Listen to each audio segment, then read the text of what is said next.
Hey guys, welcome to Collider Movie Talk for movie fans. I'm your host, Asley Mova, and this is the daily show where we give you all the latest news from the world of movies, plus some insight into what it all means. Leading off the show today is Jon Campea. Well, greetings and salutations, everybody. Welcome to the best damn movie-related show on planet Earth, coming to you from right here at the Collider Video Studios here in Burbank, California. Saw John Wick 2 last night.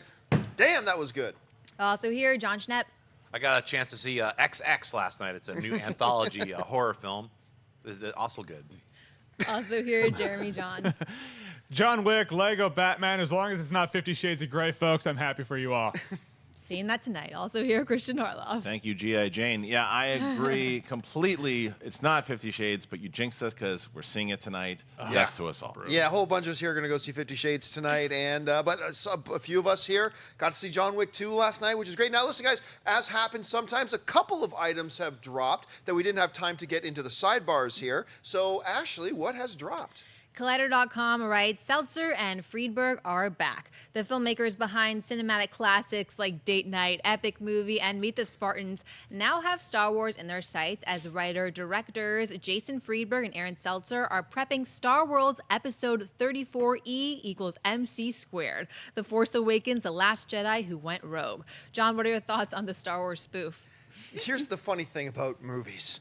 Movies are art, and sometimes if you're making art, you want to take chances, and you fuck you! Fuck you! This is the stupidest shit! What? Look, look, first of all, if somebody came out and said, Seitzer and Feinberg, whatever, we're going to come out, these guys who directed these other movies were going to come out and they were going to try to do a straight-up scripted comedy. Or they're going to try to do a drama, or they're going to try to do horror. Yeah, take a shot at it. Give it a shot. These guys single-handedly killed an entire genre. These pieces of shit movies that these guys have made killed an entire genre. Remember Airplane? That was pretty funny. Top Secret, Hot Shots, Even Scary Naked Movie Gun. 2. Spaceballs, Naked Gun. The spoof genre used to be something that people looked forward to and admired. Then this generation of shit monkeys comes along and they create like Meet the Spartans and they Date Movie and all this crap that just killed it. They turned the genre itself into a joke. Then when people heard a movie's coming out as a spoof movie, now there was Scary Movie tried its best to try to keep that thing alive, and even that kind of fell off the wayside a little bit. But these are the guys who single-handedly killed an entire genre. And now and if they wanted to branch out and do, like I said, other things, cool. I'd actually be interested in seeing what they do outside of that failed experiment of theirs of doing just totally crappy spoof nonsense. I'd be interested, and I'd be cheering, and I'd be encouraging it. But the fact that they're being allowed to make another one, and I'm going to admit it right up here. Of course I'm a bit biased. I'm a Star Wars nerd, yes. So the fact that they dare put their filthy hands on Star Wars while doing it really pissed me off. I'm sorry, guys, but your name ain't Mel Brooks. You don't have any business touching this, like whatsoever. So this to me sounds absolutely ridiculous. And look, all film is subjective. I'm absolutely 100% sure there are people out there who enjoy 50 Shades of Grey, and they enjoy it because it works for them. And I'm absolutely sure there are some small pockets of people out there who enjoyed films like Meet the Spartans and Date Movie, and that's great. All film is art. Just because I hate it doesn't mean you should hate it. But I hate it. So, I don't know. Kristian, you heard about this. Your thoughts? It's dirty. And I'll tell you why it's dirty is because when people see this, the trailers for it, they're going to go, oh, Star Wars, a spoof, that's going to be funny. And they're not, most people aren't going to know it's the same people that behind all those garbage bags that you just talked about. And like, these guys don't know comedy. I don't know if they know Star Wars. They don't know comedy. No, nothing in any of the movies was even funny. It's not funny. All it is them capitalizing on Star Wars, which if you told me like Lord and Miller or Seth Green was going to do a full, Robot Chicken version of this theatrically, that dude knows Star Wars and he knows comedies. I'd be like, I'd be cool with that. I'd be all right. I think that'd be all right. If Lego was going to do a full version of it, like, that's cool. They're going to spoof it kind of the way they did with the Batman Lego movie. That makes sense to me. You can do that. You can make fun. You can have fun with Star Wars. Absolutely. I mean, again, bringing up the example of what Lego Batman does with Batman. This is going to be just a lot of stupid fart jokes and dumb crap that is just not going to be funny. It is going, and they are going to turn a legion. This is a dangerous thing for them to be playing with, because if you do it wrong, the fans are going to eat you for breakfast when you do it wrong. And it's just, stay away from it. It's not funny. The title alone is them trying to be really funny. Stop doing it. The lucky thing they were able to do was to pitch it and get in the room and go, oh yeah, how come we didn't think about that? Right. Sure, you guys should do it. You have experience. Whoever said you have experience, they should be fired. Because look at what they did. Don't let these guys touch this spoof. This could be a spoof that could make a lot of money and be funny. I'm not saying don't spoof Star Wars. You should, but get a team that knows what they're doing. These guys are terrible. Schnepp? Well, I mean, it's kind of stunning when I recently watched Top Secret. You know, it's a movie so good. Yeah, maybe over 30 years ago. It's fantastic, really funny film. These guys have done what you said. They've taken the spoof movie and kind of derailed any chance of any modern audience wanting to see it. They'd be like, well, I wasted my money on Meet the Spartans.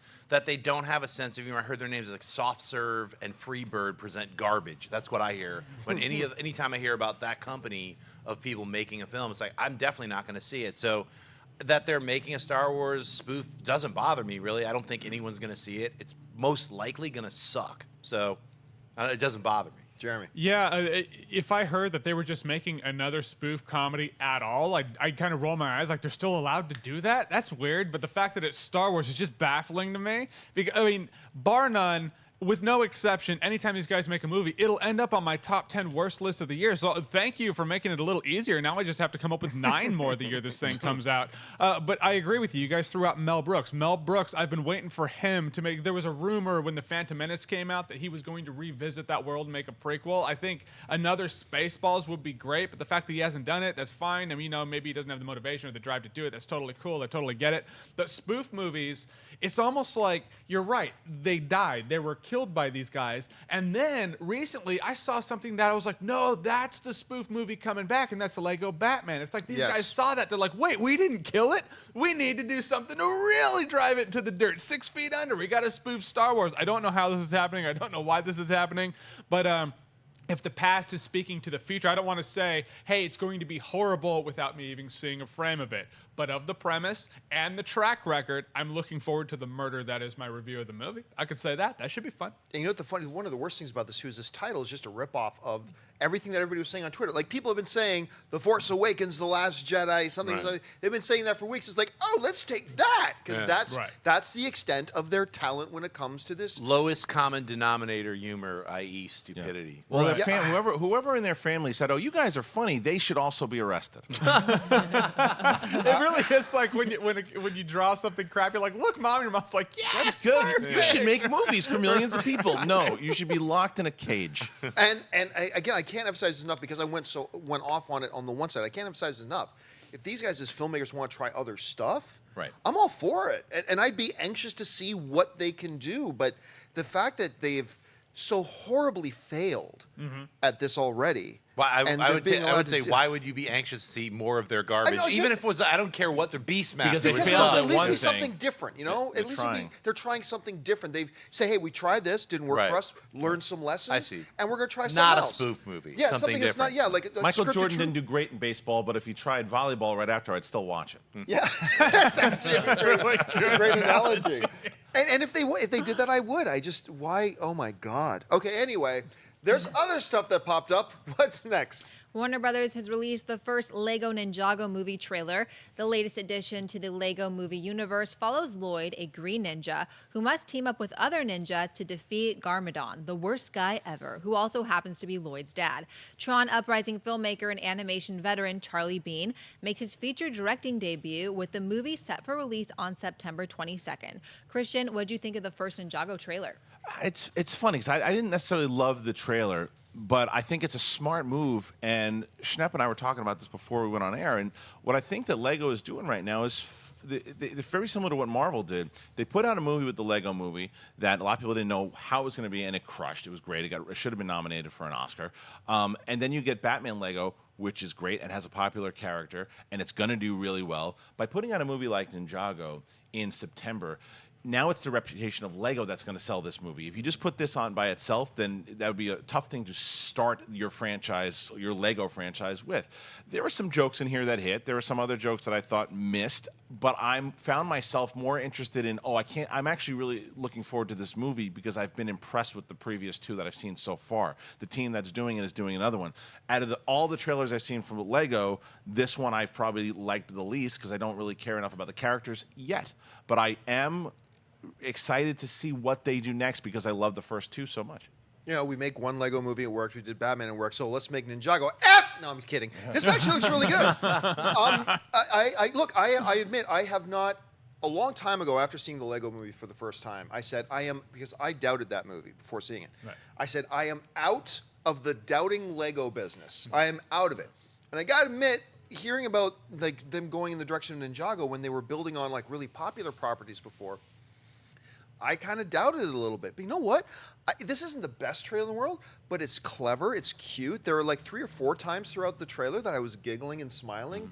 It looks. This is what I said about the Batman movie, the Batman Lego movie. It's odd to say good action in a Lego animated film, but the action looks kind of cool. You know, so this is a winner of a trailer to me. I like what I see, so I'm kind of looking forward to it now. I love how you edited that one. You're like, F. It's like that. That's where we draw the line right there. No, I agree with you. The Lego movie was great. Lego Batman was great. I laughed at the trailer. There were a couple of jokes in there. I know nothing about the property. This is a pre-existing. I don't know. But the jokes landed for me. Like you said, the action looks appealing, you know, it looks exciting. Oddly enough. And there are things they did in the Lego Batman movie that I can't really spoil for you, but there are directions they take in the Lego Batman movie that if they translate that to this movie, that could make this movie a lot more fun. Are they making a cinematic weird Lego universe? I have no idea, but that'd be fun too. In fact, you know what? Make a Lego Star Wars movie. I'll be fine with that spoof. Let's do that. But Ninjago actually looks pretty good. Shep. Yeah, I had no idea what Ninjago was like a year. I was like, what the hell is this? And so I guess it's a toy line, or still don't know what it is, but saw the trailer and I want to see this movie. I mean, Lego Batman was so much fun. It was more fun than I was expecting. I was like, I can't believe how good of a film it is. It just hits every button. It's very funny from beginning to end, and it's a good story, and it's emotional. The Ninjago scene, I agree with you. The action to me reminded me of like I'm watching a Jackie Chan, really well choreographed action scene, but in Lego form. Like some of those sequences where he's like using the refrigerator door to block stuff. I was like, really well thought out. Charlie Bean is an incredible director, really well known just for doing television. So I'm really excited at the talent that the people who are doing the Lego, who they're getting to do these kinds of films. So I've never in a million years would thought I'd be like, I can't wait to see the Ninjago Lego movie, but I'm saying it. You know what's really funny? We were talking about this last night. We were sitting around the table going back to the Lego Batman movie. It's weird to think of it in these terms, but when you see how the Lego Batman movies are, and I cannot wait for you guys to see it, when you see how it's done, when you really think about it, how much these filmmakers get Batman. I mean, you have to have such a deep, real understanding of Batman to be able to do the type of spoof and comedy that they did, and you go see it, and then once you do see it, I'm pretty convinced most people will be even more looking forward to Ninjago when they see what this team can do. Yeah. All right, what's the first official story of the day? Yesterday came word that World War Z 2 was pulled from the schedule by Paramount Pictures, and while it was rumored that David Fincher was in talks to helm the sequel for his good friend Brad Pitt, THR now reports that Fincher is actually wanting to direct the movie. A source told THR that Fincher is very creatively interested in directing the movie and sparked the idea of a movie about a man and his family navigating a zombie apocalypse. THR also reports that budget is not an issue.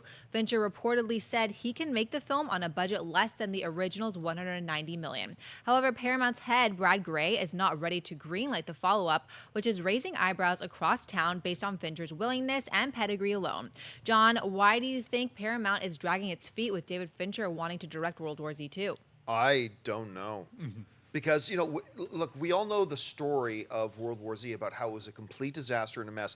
They went back and completely overhauled the movie, like almost from scratch. They had finished shooting the movie.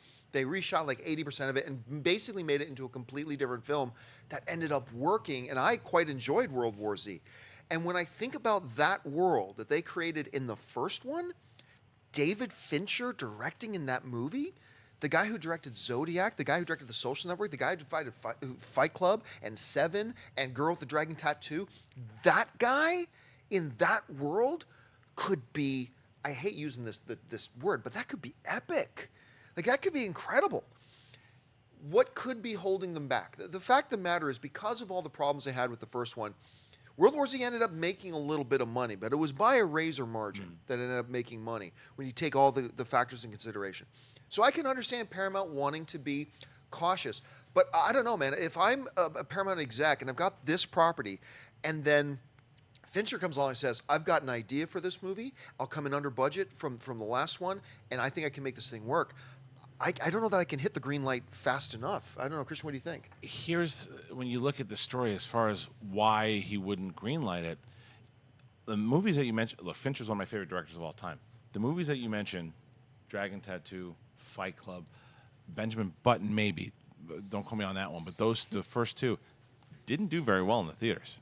Were disappointing financially. So when you look at something like World War Z, it's one thing when you bring in Fincher to do like a Seven or a Social Network. So you want to get it out there, and you think that it could be Oscar type stuff. This is a big blockbuster type movie. So maybe Gray's being hesitant because the second one has to do even better than the first one did, and wants to build it up. And maybe it's too late for a sequel. Maybe that's what he's thinking. But of course, I want to see a David Fincher World War Z sequel. I think that it would be so different from some of the stuff that he does. Plus, it would be terrifying from just the way he shoots, and because he's worked with Brad Pitt before, to see what he would do with his friend Brad Pitt again in this world would be very interesting. But I'm not gonna throw Brad Gray into the fire, because I can understand maybe being a little hesitant with a movie that doesn't necessarily mean big box office in the scale that they're going to try to make it. So I'm torn. Schnepp? Yeah, I mean, I'm glad you brought some of those things up, but I mean, once again, you know, like no one knew what Seven was going to be. That was like a low budget horror film, really. He really hadn't established himself as like a big budget director, like a go-to name. Which I still think he is. A lot of people bring up Fincher all the time, like, oh, who's going to direct Batman? We should get David Fincher. We should, any time there's like a genre picture that needs a filling, he's usually listed in that fill zone. So, you know, if he's interested in doing a zombie picture, I'm interested in seeing what he wants to do. I actually liked World War Z, especially after hearing about all of the reshoots and all the madness. I was like, wow, this is going to be a disaster. Wow, actually really enjoyable film. Brad Pitt, David Fincher teaming up again, I think it'd be great. I agree with you, though, the budgetary thing and the worry about, you know, Fincher, but then you couple that with Brad Pitt and World War Z 2, that seems like it's an automatic go-to. Like, all the people who saw the first film will want to see this one. Jeremy, I mean, if you're Brad Pitt and you believe in this, and you've got $200+ million kicking around, if you're Brad Pitt, do you think at some point you just go, okay, fine, Paramount, I'm going to pull a George Lucas and I'll just do it myself? I don't know. What do you think they should do? Like Brad Pitt directing it? No, just paying for it. Like, just paying for it? Yeah. I feel like if that's a tough thing. That is still $200 million of someone's money, you know? So at that point, I suppose he would have to have as much faith in it as people hope he does. And the fact that the big baffling thing for me, wasn't this thing supposed to come out June of this year? I think so. I think the original, yeah. Yeah, and so the fact that they now don't even have a director and it's supposed to come out in about 5 months, that's the thing for me. And so I'm sure he's tossing that around. And I feel like it is a thing of two directions being pulled, where it's, do you have a zombie apocalypse art piece for $190 million, or do you have big summer blockbuster movie? Has David Fincher ever done a big summer blockbuster movie? Could he make a big summer blockbuster movie, the blockbuster movie they want? Because in the end, if we were talking about lowest common denominators with the comedies, I don't want to use that phrase, but if it's easier just to have boom, boom, but like Michael Bay, and then bam, zombies and things crawling over walls, and all right, let's make some money, rather than have a piece that David Fincher would probably give more gravity to. I feel like if David Fincher was going to do it, they probably want him to bust back the budget a little bit, but that's true. If the studio can put up half of it, and then Brad Pitt put up the other half, I feel fine with that. I mean, rather than Brad Pitt putting up $200 million, how about Brad Pitt puts up 100, and then the studio puts up 100, and they get David Fincher, and everyone's right with the world. I feel like that'd be a good move. Let's do that. I just figured it out for it. He's got to be collecting at least half of that from Angelina Jolie and alimony payments. So just, what? Wait, what? Okay, what's next? Avengers Infinity War began filming in Atlanta 2 weeks ago, but Marvel has not yet sent out an official press release announcing the film's cast. But we have gotten a bunch of cast confirmations via social media, and the latest reveals Benicio del Toro reprising his role as the Collector for the upcoming event film. Shown in an Instagram live video by Josh Brolin, the future Thanos mentioned that he'd be working with Del Toro and two of the Guardians this past Tuesday, Chris Pratt and Zoe Saldana. Del Toro was also spotted taking pictures with some fans in the area where Infinity War is currently filming. Jeremy, are you surprised to hear the Collector returning for Avengers Infinity War? Wait, this is just in. Brad Pitt canceled all appearances on Collider video. Am I surprised? No, I'm not surprised at all. I thought Infinity War was going to be like the mixture breakfast cereal of everyone who's been in any of these Avengers movies yet. So, I mean, I feel like Howard the Duck is going to be in Infinity War somewhere because he had a post-credit scene once. The context of the scene, what's it going to be? I don't know. I find it interesting that Brolin was shooting a scene with Del Toro. So is he going to his place, shaking him down like, I know you know where the other stone is. The audience doesn't know. They haven't seen it yet, but you do. Tell me where it is. So I don't know the context of it. And I'm not the least bit surprised that the Collector is in Infinity War at all. Of course he was going to be in Infinity War. I'm telling you, look for Howard the Duck, not even in a post-credit scene. Howard the Duck's going to save the world. In fact, Howard the Duck has the last Infinity Stone that we have not seen yet. Well, if correct me if I'm wrong, but the Collector still has one of the Infinity Stones, right? We see that in the Thor. What was the second Thor movie called again? The Letdown. Dark World. Yeah. Dark World. So again, in the post-credit scene in the Dark World, we see that Lady Sif brings the Collector for safekeeping. One of the other ones. So he still has one. I know, Schnepp, what do you think about all this? I like the fashionably challenged Collector is what I like to call him. With goat fur and what's I'm glad he's in it. I think you're going to get all of the different, you're going to get the Grand Master from Thor Ragnarok. You're going to have a little villainous cabal that have all been working for Thanos to get all of the different gems.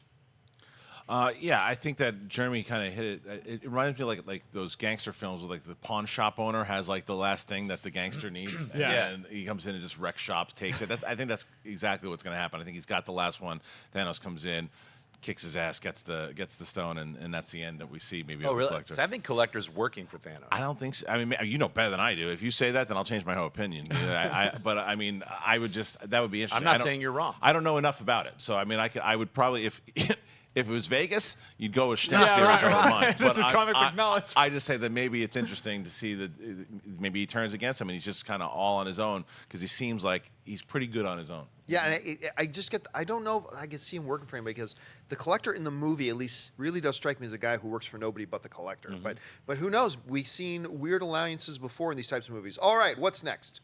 March Madness. March is right around the corner, which means it's almost time for the return of our March Movie Madness tournament. This year, the topic of the tournament will be the all-time greatest movie villains. There will be 64 entrants in 4 brackets of 16. Each week, you, the viewers, will vote on the individual matchups until only one undisputed champion is crowned. John, what else can you tell us about the tournament this year? Yeah, we're really excited that we're bringing back the March Movie Madness tournament. I love these things. Of course, the first one we ever did was the greatest comic book movies of all time, and you guys voted, and through all the different rounds we had a field of 32 entrants, and it came down to The Dark Knight is the one that won. Then a couple of years ago we did the greatest animated films of all time. You guys voted again. We had 32 entrants, and it came down to, I believe, The Lion King came out as #1 for you guys. And this year we're really excited because we're doing villains, and as Asley mentioned, we have listened to you guys. You guys have been saying for a long time you thought we should expand to 64.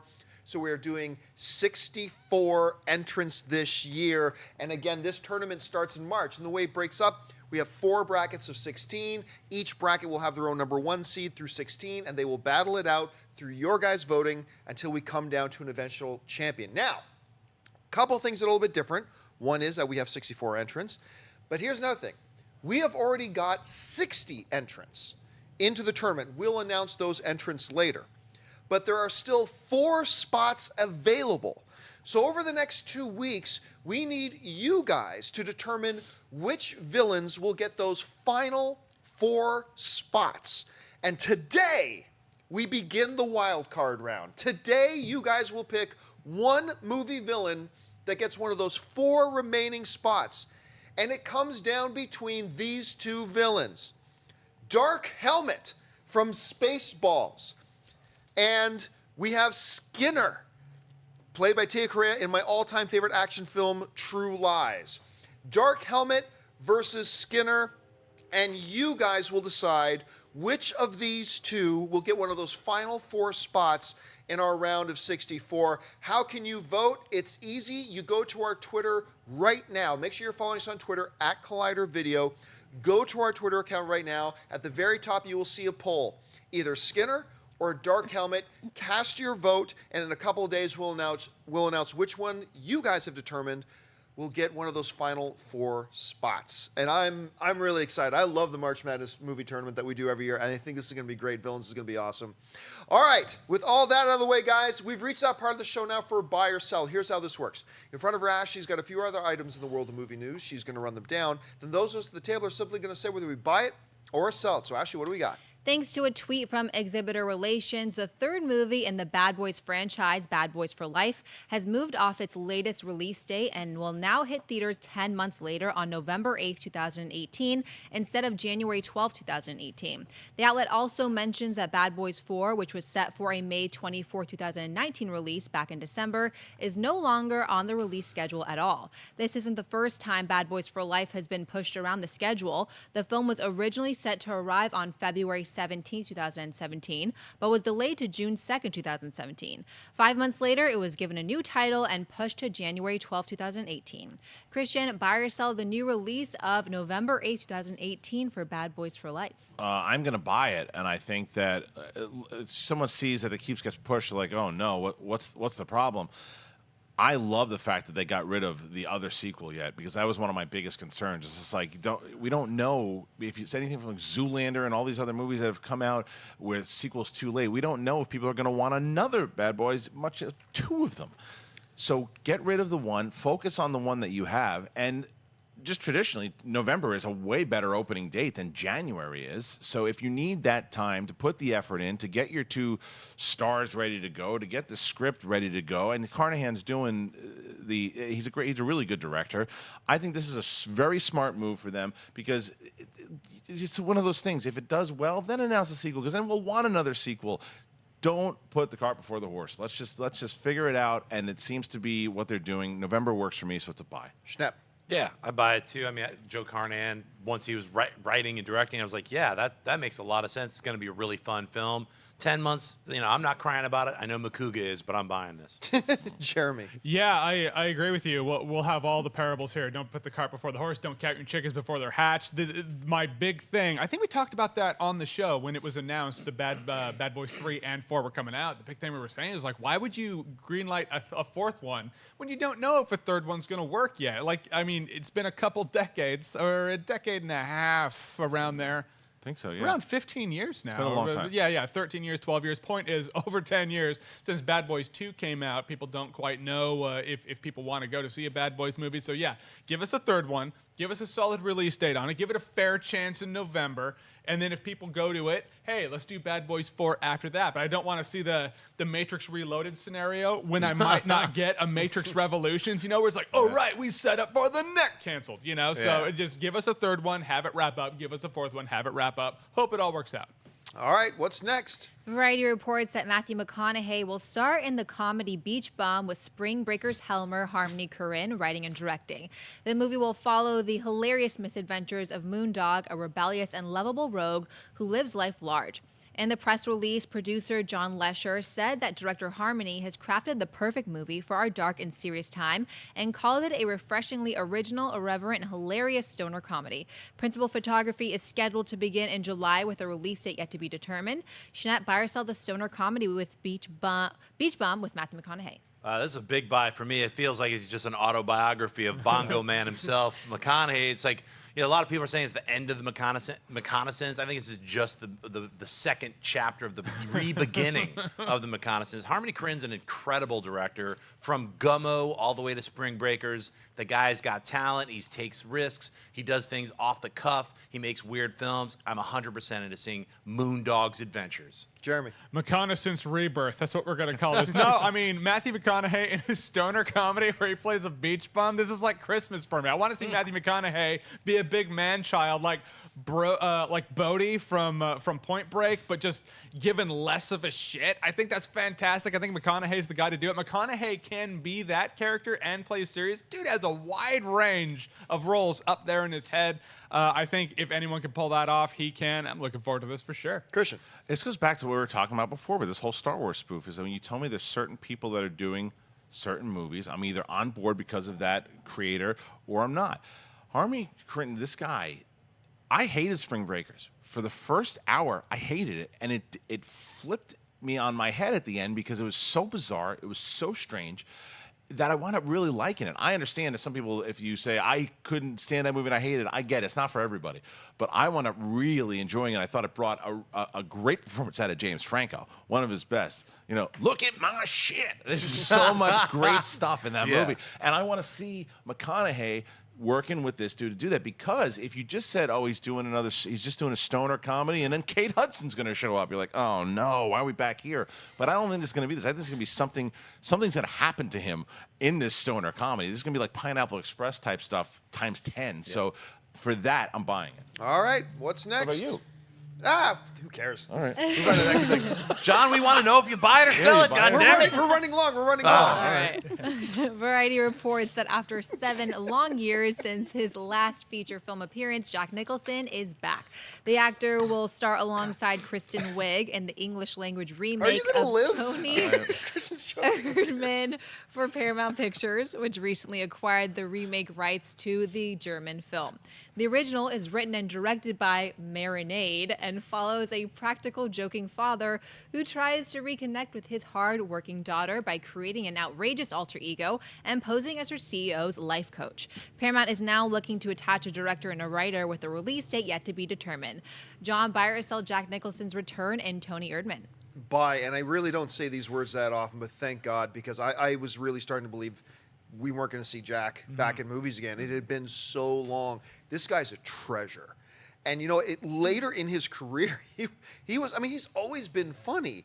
But, like, what was the one, As Good as It Gets, was, like, just a revelation of a movie. That has got to be in my top 15 all-time favorite comedies. The dude is just so naturally funny when he really wants to be. So, number one, thank heavens he's coming back. Number two, this sounds like a great project for him to come back in. I like the cast. I like the sound of it. For me, it's a buy. Jeremy? Yeah, Jack's one of the greats of all time. Like, straight up, all time in cinema history. I thought he was retired. I thought he went the way of Sean Connery. It's like, all right, I'm glad to have fun in retirement, dude. Love what you gave us. I'll be rewatching Cuckoo's Nest at any chance I get. But the fact that we're getting him back in a project that he wants to come back to in a comedy, I think that's fantastic. I think Kristen Wiig is a good comedic pair. I don't have any reason to not jump head over heels for this. I mean, Jack Nicholson's return, bring it on. Buy it for sure. Kristian? Hey, it's your old pal Jack here. I'm back. I love the fact that he's coming back. And Asley, earmuffs. The Lakers are stinky right now, so he's not going to be in the front row anymore. He's going to be wanting to make movies. So I just hearing what they're going to do, and when you're telling the premise of the fact that he's going to be doing this thing, the jokester with his daughter, you can see them playing off each other. It's like if you pitched that to me and then said, how about Jack and Chris? Right. Do it. And that's the one to get him out of retirement. And then when Quentin Tarantino retires, then he can come back and then direct Jack also. Schnepp. I buy this too, but the most amazing thing is, in the notes is like Jack Nicholson actually saw the original foreign film. Toni Erdmann was like, and he brought this film and said, I want to be in this. And he brought himself out of retirement. The studio instantly secured the rights, instantly got Kristen Wiig. So, I mean, it's great to see Jack Nicholson not only come out of retirement, but actually being the person like, I want to make this film. So he's the reason it's getting made. You imagine the mad scramble in that room if Jack comes to his studio, is like, hey, I want to do this thing. Like that deer in headlights moment, like, what, 1 second, sir. And they're on the phone, it's like when Calls Bruce Wayne everywhere. comes back, it's like, I'm Bruce Wayne. And that lady's like, oh, shoot, what do I do? Yeah. Love to see it. I would have loved to have been in that room. Right. That would have been a good day on lot. All right, guys, listen, I want to remind you that this is not the only show that's going up on Collider Video. We've got a lot of good stuff, including a little bit later today. For the first time ever, our Collider Nightmare show is going to go on live at 1 p.m. Pacific Standard Time. That's 4 p.m. Eastern Standard Time. Make sure you're back here for that. Once again, so Jon Schnepp's going to be there, of course, with his cohorts. Perry Nemiroff, Clark Wolf, Mark Riley. 1 o'clock, that show goes live. Speaking of Jon Schnepp, yesterday the newest episode of Heroes went up online, so you're going to want to check that out as well. And, of course, the newest episode of the Team Movie Trivia Schmodown between Team Wolves of Steel and Team 6 Degrees dropped yesterday. Keep your eyes on that. And, of course, Jeremy John's new show, Awesome-tacular on the Verizon Go 90 Network, went online on Friday. Yes. You can see the link to go watch that video in the description below. And, of course, a new episode is coming this Friday. Yes, indeed. And more madness, more chaos, more pain, more fun for you. Pain for us, fun for you. It's fantastic. Can I just say something real quick? I know we're moving on. As far as Awesome-tacular goes, I've been watching the segment between Schnepp and Jeremy in the comic book shop, and just from me getting caught up on stuff, it is something. Go and check it out because you will learn new things. Just watching the dynamic of these two, for me, as a fan, it's worth watching. Yeah, Oh, it's thanks, Kristian. definitely Thanks. really, really good stuff. And, of course, guys, listen, we do this show live, so at the end of the show, we're going to save a few minutes, take some of your live Twitter questions. Start sending those questions in now to Collider Video on Twitter, and Wendy will pick a couple out when we get to the end of the show. But first, let's get to the mailbag. So, Asley, what's in the mailbag today? Aqua Panther writes, greetings from Ohio, Collider crew. 2016 had a total of 31 sequels released, and only 4 did better domestically than their predecessors, and only 8 did better worldwide than their predecessors. In 2017, Underworld, Resident Evil, and Rings domestically will become the lowest grossing in their respective franchises, with Triple X Return of Xander Cage going to end up doing less domestically than the original from 2002. What do you think is causing such a drastic increase in sequels becoming less successful than their predecessors? I think every once in a while you got to be aware of reading too much into blips on the radar. You know, 1 year does this, 1 year does that. But, I mean, this isn't really a surprise. Like, if you asked any of us at this table at the beginning of the year, hey, you think Underworld will be the biggest hit of the franchise? No, why are they doing another Underworld? It's a failed franchise at this point. Hey, they're doing another Resident Evil. Well, maybe one person at this table thought that was a good idea. I can't wait to see. Still haven't seen it, but I'm going to see it. Chomping at the bit. That was definitely another Rings. I mean, it's not so much that they're sequels; it's which sequels they chose to do, which seemed very, very questionable. And that's kind of been a theme of 2016. About some questionable sequels. Now, we've also had some outrageously successful sequels, too, but it's not so much the issue of sequels, it's which ones they decided to make that were really big question marks to me. Jeremy, what do you think? And what do they have in common? What do all those movies that came out in 2017 have in common? The month of January. It's all about, what sequels are you going to do and where are you going to place them? Sequels of failed franchises among January. Yeah, if I had a gun to my head, I was in Vegas, I would put my entire savings account on failure. But they're not going to make money. So those two working, I feel like they would have lost money if they had one of those things, like if it just came out in January or if it was just a failed franchise, but both stacking on each other, a negative and a negative do not make a positive in this kind of scenario. Schnepp. I think a lot of the problems in the past year were sequels that came way too late. Yeah. Like Independence Day. I mean, it's like 20 years later. And way too bad. Yeah, and they sucked. Yes. That's the other, the biggest, thing was not only did they come way too late, they're also horrible additions where you're like, there's only one Independence Day. It's like, you're like, oh, you just made the first one suck a little bit more because now I know what you try to do with the second one. You should have just left it alone. So that to me is and also dead franchises where they're like, it's dead. Why are you doing another I think you just sequel? raised the key point. I think you just made the most important point here is that all these movies, whether it's Underworld, the new Resident Evil, the new Rings, all that kind of stuff, one of the common denominator, none of these films are films that we all went, wow, that was a great movie. They were also all bad movies. Very, very bad movies. So I don't know. Kristian, what do you think? But it's bad decisions on studios to decide. They're just trying to capitalize off of has-beens, really, is what it is. And like Jeremy said, they land in January. But for the 3 that you just gave me, I'm going to give you 4 that are going to do good. You've got Thor Ragnarok. You've got Despicable Me 3. You've got Guardians 2. Guardians 2. War of the Planet of the Apes. War of the Planet of the Apes. And it goes on and on and on as far as the ones that will be successful, because those are the ones that the public wants. So you're always going to have sequels that miss, because there's always going to be people that go, well, we need some kind of franchise. Let's make franchise. Let's capitalize on the franchise.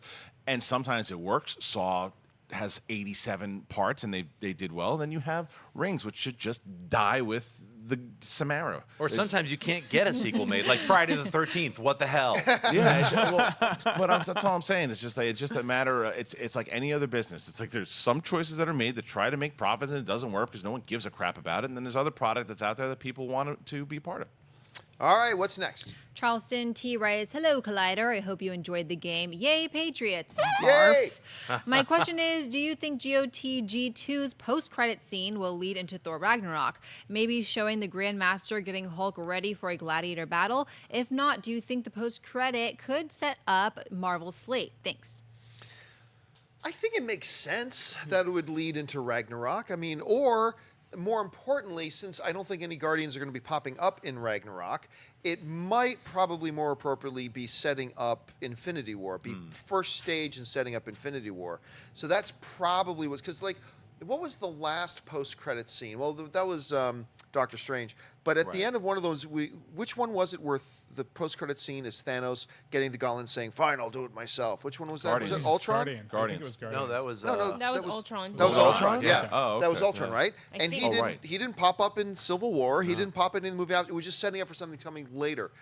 I have a feeling since Guardians' next appearance will be in Infinity Gauntlet, it'll probably be something that sets that up, if anything. If I had to put money on, but it very well could be something with Thor at the same time, because Doctor Strange's post-credit scene had Thor. So what do you think, Schnepp? I would love to see 2, because now they're kind of doing 2 Yes. post-credit scenes. So one should definitely lead into Infinity Wars, and the other, I'd love it to just be Hulk-centric and not even Thor-centric. Like, how did the Hulk? Where did he go after he scrimped off in Avengers: Age of Ultron? He's in a plane somewhere, and then now he's on a planet in the other side of the universe. It'd be cool if they did a little bit of that.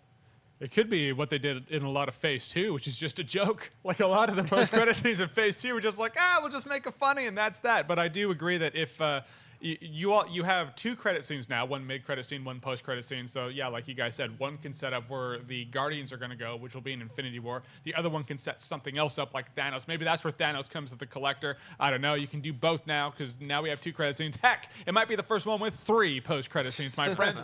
3. Yeah, I'm with you guys. I think that it's going to be 2, and I think that, like Schnepp said, you're going to have the Guardians, because we've been talking about how they're going to be in Infinity War. I think we'll have something that kind of sets that up, and then we should set up something for Ragnarok. I mean, because the last Thor movie it's been a little bit. I think it was 2012. Or maybe in 13. It's been a while. One of the two, and we haven't been back there in a little bit. So why not set that up? Considering we're going to be like 5 months out or 4 months out from the time Guardians comes out. So I think it makes sense to do that. I would put that as kind of leading in. Maybe I think you just said as far as Hulk, how did he get there? What's going on? So we'll see. All right, guys. Well, I said we'd save a little bit of time to take your live Twitter questions, and we're going to do that right now. Once again, make sure you're following us on Twitter at Collider Video. Wendy, what have you picked out? First one comes from Jonathan Peck, who writes, "To honor his 85th birthday, what is the best John Williams score besides Star Wars or Spielberg? My pick is Born on the 4th of July. I can't believe we forgot to mention the birthday of John Wow. Williams, the most iconic guys who have written the most iconic movie scores Right. of all time. That's why we have fans, my friend. They got our back. Sure. Thank you. Well, Go ahead. Well, I was going to say, I mean, you could obviously, I think it's a cheat piece, Indiana Jones. Yeah, Raiders, obviously, man. Raiders. But I'm going to go Saving Private Ryan. I actually listened to it. It's a beautiful, you see the kind of artist that he is when you listen to that. It's amazing. It really is. It's Jurassic or E.T. or Superman or The Patriots actually a really good one, too. Honestly, when you think about a score becoming part of the identity of a movie, Harry Potter. Like you hear that, dun, dun, dun, dun, Right. dun. You hear that music now. You're teleported there. You're taken there. Same with the Superman theme. Same with Star Wars. Same with Indiana Jones. Yeah. Same with Jaws. Same with he creates these scores that become the thumbprint audibly of those movies. That the moment you hear 3 notes, you're taken there. There's just too many to pick from. Schnepp. Superman for me, it's like Yeah. one of my all-time favorite themes. Yeah. Yeah. I mean, The Krypton theme, yeah. I'm going in overall score that I can listen to from beginning to end. Jurassic Park, single song. I'll say the Raiders, the Map Room is called the Yeah. Map Room on the score. So Oh good. yeah. It's the Yeah. Ark theme. It's fantastic. I give all respect to the Force Awakens soundtrack because he was like, I'm going to weave this into the movie. And you'll see. We were like, I don't know about you guys, but I was like, the weakest part's the soundtrack, and I could just feel Williams like, yeah, give it a few months, idiot. And now I'm like, it's so good. So I mean, and that's the true form of a master right there. I mean, the guy, you're right, has written the best stuff of all time. all right, what's next? Paul Tam writes, why are 80s and 90s movie scores a lot more memorable than modern movies? For example, Jurassic Park, Indiana Jones, and etc. Because John Williams did all of it. It goes to John Williams. See John Williams, the question before. But I think that's it. Like, there's something. What John Williams did is like we said a little bit earlier, is that he takes music to become an addition to and becomes a part of the movie. A lot of scores, and this is the right way to do it. A lot of composers today, they make scores that almost seamlessly fall into the background of the music to enhance the scenes you're watching, and that's what they should do, and they're brilliant at it. But yeah, Williams he wrote these pieces that you whistle bars and instantly you're hooked. So I just wish we saw another Williams come along who knew how to do Well, that. remember, he wrote for a lot of franchises, and there was a lot of franchises that he was able to stamp.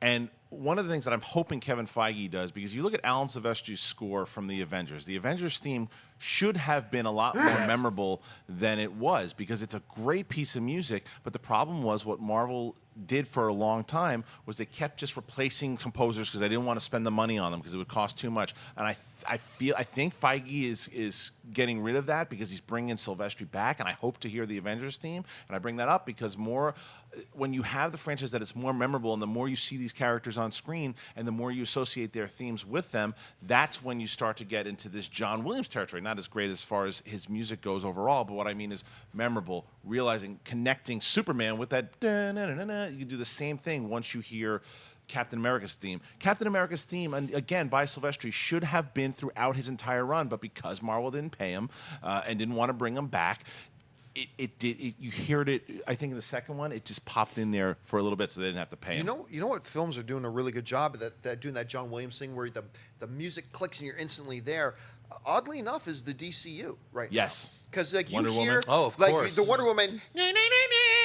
It's like, You get all it's jacked so up. Cool. Yes. You get jacked up, or Superman's dun, dun. Like I Yeah. can Yeah, sit. that's good. I do this, but once or twice a month, I'll sit in my office and just crank the new Man of Steel theme. And it's- Giggling to himself. It's really weird. Yeah, the whole time through. I mean, they seem to be doing a pretty good job Yeah, of it for right sure. now. That's a good so it'll be call. interesting to see if they can bring those same types of themes for Aquaman, for Cyborg. Well, it's weird now. Zimmer is kind of officially off, retired. yeah. But Yeah, Well, from Superman doing the movies. scores, yeah. Right. Yeah, Not and I- scores. no, the superhero Right, films. right. That's all. I feel like that's what it is there are moments in a movie where the ambiance fits, but for every one of those scores from back in the day, you had a theme. You have the Kryptonian theme, you have the Ark theme from Raiders of the Lost Ark, the Jurassic Park theme, the Superman himself theme. They have themes in there that you can go to that track and listen to, and that's the theme. And if you have a theme in a soundtrack, you just relate to it as a character more. The Imperial March. The Imperial Greatest March piece theme. of music Yeah. ever composed by mankind. All right, what's next? Trevor Batson writes, have you guys and gal ever thought of doing a Collider Movies award show? Yeah, I mean, going all the way back in the day to AMC. I mean, I know Dennis and we had like several conversations over the years about, hey, maybe this year. Here's the problem, is that because we're both so dumb, is that we usually have those conversations around November. It's like we think about, hey, maybe we should do it. And by that point, it's just like really too late to do anything. No, we have definitely thought about having, like, formalizing and having a Collider Video Awards where we just honor what we think were the best of the year. I think we need to start thinking about it, though, in like June. Yeah. And start planning for it in June and getting ready for it. At this point, it's too late this year, but I kind of think it's something we should do in the future. Well, the gentleman and I sitting over there in the Kristian sports and I look coat, at each other we like, knew. We used to run a show on YouTube called the You Reviewers Awards for many years. For Yeah, about 5 a few years, years. we ran it, and it was before. And I think you were actually in the last one that we did. You were in the last one, and it was like kind of a collection of everybody on YouTube that lent their voice. But I think that it could be something now because there's so many personalities over here. It's something that we definitely could do. But we started when we were running that show. like John was saying, you've got to prep, you've got to take all the votes, you've got to take it as serious as any other award show in order to do it. And then I think we used to release it like like a week before. Yeah, the Oscars. It was snipe the Oscars. Just Just try to, that's how we roll. Yeah, and that was back when we didn't have as much going on in our worlds as we do now. Right. And even back then, we were like, by the end, we're like, oh. No. And then, you upload it. You're like, okay, I'll see you next year. But now, I mean, it's literally we have 10 times the stuff that we do now. So there's no way that two of us could do that single-handedly. But yeah, it's kind of funny that question came on when Kristian and I are here. We should do it and like make a trophy like really memorable, like different, like the golden scrotum or something like that. Yes. I don't know. From Ball Bag City. It's a theme. It's a theme. All right, last question of the day. Last one comes from Drake Firmsdorf, who writes, if you could only go to one, do you pick Comic-Con or Star Wars Celebration? Well, You know what? It depends on the year. This year, as a matter of fact, we have faced that decision, and we're going to Star Wars Celebration now. But this is a year where Star Wars Celebration is happening in the U.S. and D23, which only happens every other year, is happening right before Comic-Con. So there's not really going to be a very heavy either Star Wars or Marvel presence at Comic-Con. So this year, I would pick Star Wars Celebration. Next year I would probably choose, if I had to only pick one, I would probably choose to go I love Comic-Con. I love going to it every year. I'm going to go again this year. It's just we won't go as big as we did last year because we're doing Celebration so big. But it really does depend on the year. This year, Celebration. It's no choice for me. It's Celebration every time because when I went to Celebration 2 years ago, and I love Comic-Con. I've been for the last like 6 years, and I enjoy it. And I like the parties, like hanging out with my friends. I like doing all that stuff and getting all the information, seeing the Hall H stuff. I've never experienced anything like I did when I went to Star Wars Celebration 2 years ago because the way I always equate it is like when you're at Comic-Con and you're walking through the convention center, you look something to the left, you don't really like it, but then you see something to the right. Oh, that's to me as a Star Wars fan. Everything going on in that convention. Oh, I love that. I love that. I love that. I love that. It's just, as a Star Wars fan. If you're not a Star Wars fan, then obviously you're going to pick Comic-Con. But Star Wars, to me, is just it's a celebration. It's everything I want it to be, from the panels to learning about new comics and books and seeing some of my favorite personalities from Star Wars talking. Whether it's someone like Pablo Hidalgo to Mark Hamill. It's like you can't beat it. Yeah, for me, I've never been to Star Wars Celebration, but I love Comic-Con just because it's a time for my friends and I to go there and for me to not work. I've always been on your panel for the past few years, but every other thing I'm like, I don't want to work, guys. I just go. I literally, it's my friends. That's your mantra every freaking day. Right. It's true. It's true. But now it's in a new location with a lot of cardio. Man, I am crushing that Fitbit that I'm not even wearing right now. But yeah, my friends and I just go there in the merch and we just look at all the merch, all the Blu-rays that you can barely find anymore, the little Castle Grayskull He-Man and the Masters of the Universe DVD set. It's just really cool to see all the merch, and I can spend the entire weekend walking around Comic-Con, never see the same thing twice. So I hope Celebration this year is really cool. Maybe I'll change my answer, but for right now, Comic-Con. Schnepp? Yeah, I've been going to San Diego Comic-Con since '97. I love it. I love going, just like you just said, grazing the aisles and be like, great. well, I never saw this before, and it's really fun.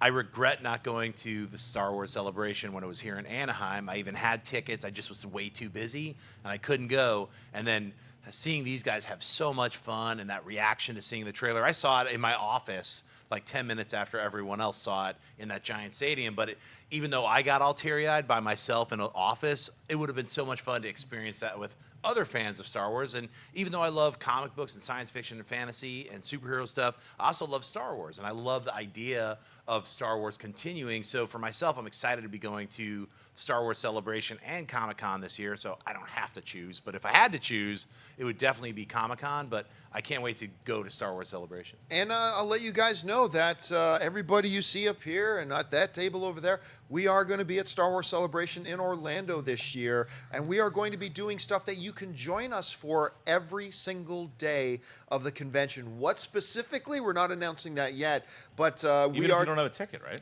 even if you don't have a ticket to Star Wars Celebration, you're going to be able to do stuff with us and come and hang with us every single day. We'll tell you more about that stuff as we get closer to the convention. But I remember that year, the Anaheim year, and because it was so funny because that same weekend was the Academy of Web Television Awards in Las Vegas, and a whole bunch of us were there, and we actually won the award that year for Best Live Show Online.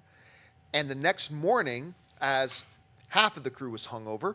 We're all having breakfast at this place. We're all having breakfast at this place in Vegas, and we got our phones out because they were live streaming the event from Anaheim. They were getting ready to show the trailer. So I remember that was a lot of fun. All right, guys, that'll do it for us for this installment of Movie Talk. Thank you so much for joining us. I want to thank the guys sitting at the table with me. First of all, my brother from another biped, Mr. Jon Schnepp. Schnepp, where can people find you online? You guys can find me on just on Twitter and Instagram at Jon Schnepp. Check out Heroes. Check out Nightmares today, live at 1 o'clock. See you then. Easily the best dressed movie pundit out there, Mr. Jeremy Jahns. Oh, stop. No, don't stop. More. You can find me at Jeremy Jahns on YouTube, Twitter, and the internet, and my show, Awesome Tacular, on Verizon Go 90s Network. It's a lot of fun. We drop some comic book knowledge, some movie knowledge, and we do some fun stuff for you guys. Check it out. You'll love it. The one and the only Mr. Kristian Harloff. Kristian, where do people find you? Twitter and Instagram, Kristian Harloff, and Title Week begins this Friday for the Schmodown. You got the Inner Geekdom Championship, Robert Meyer Burnett defending the title against Navarro, and then Team Trek against Patriots next Tuesday, and then Friday, Roca versus Merle. A full week of great title matches. Make sure you come and check it out. The all-knowing, all-seeing, the Where's the P, Asley Mova. Ashley, where can people find you online? Twitter, Instagram, Snapchat, Asley Mova. Happy Wednesday, guys. And of course, okay, I just broke my chair. And of course, Wendy Lee. Wendy, where can people find you? You can find me on YouTube at the Movie Couple channel and on Twitter, Instagram, Snapchat at Wendy Lee Zaney. Every once in a while, my leg hits this lever accidentally, and I do this. And you guys can, never mind. You guys can follow me on Facebook and on Twitter, simply at John Campea. That'll do it for us, guys. Thanks so much for joining us, and until next time, bye-bye. Hey guys, if you like this video, click the thumbs up button. Also, make sure you subscribe to our YouTube channel. It'll help you stay up to date with everything we've got going on here at Collider.